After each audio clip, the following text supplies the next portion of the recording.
তো কি অবস্থা সবার? আশা করি সবাই অনেক ভালো আছেন। বিগ বস 18 ফাইনালে হাজির হলেও শুটিং না করেই ফিরে যান অক্ষয়। কিন্তু কেন? অপরদিকে এক হাতে ত্রিশূল, অপর হাতে ডমরু, সামনে এলেন কানাপ্পার অক্ষয়। তো প্রথমেই আসি কানাপ্পার কাছে। জীবনে এই প্রথমবার তেলেগু ছবির দুনিয়ায় পা রাখতে চলেছেন অক্ষয়। ছবির নাম কানাপ্পা। এ খবর অবশ্য পুরনো। গত বছর এপ্রিলেই অক্ষয়ের কানাপ্পাতে অভিনয়ের কথা প্রকাশ করেছিলেন ছবির নির্মাতারা। তবে অবশেষে সামনে এলো অক্ষয়ের কানাপ্পার লুক। এক হাতে ত্রিশূল, অন্য হাতে ডমরু, মাথায় জটা, গলায় রুদ্রাক্ষের মালা আর কোমরে বাঘছাল।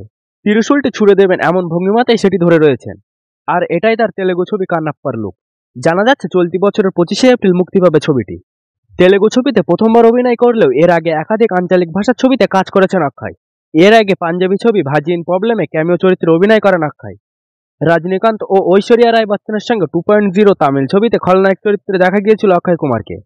আর এবার তিনি পা রাখছেন তেলেগু ফিল্ম ইন্ডাস্ট্রিতে। আবার এদিকে বিগ বসের ফাইনালের দিন হাজির হলেও শুটিং ছাড়াই সেট ছেড়ে বের হয়ে যান অক্ষয়। রবিবার মূলত নিজের আগামী ছবি স্কাই ফোর্সের প্রচারে সহ অভিনেতা বীর পাহাড়িয়ার সঙ্গে সেখানে হাজির হয়েছিলেন অক্ষয়। তবে শুটিং শুরুর আগেই সেখান থেকে বেরিয়ে যান তিনি।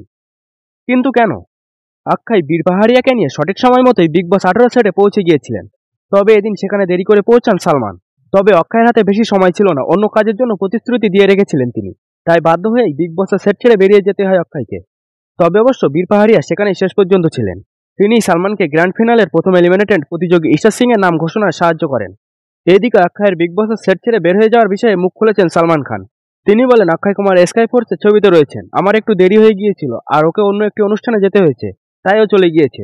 অক্ষয় রবিবার তার আগামী ছবি জলি এলএলবি 3 এর জন্য স্ক্রিন টেস্ট ছিল, তাই একেবারে পূর্বনির্ধারিত সময় মেনেই ঠিক দুপুর 2টায় জলি এলএলবি 3 এর সেটে পৌঁছে যান অক্ষয়। পরে অক্ষয়কে সেটে ফিরে আসার জন্য বহুবার ফোন করা হয়েছিল, কিন্তু তিনি ফেরেননি।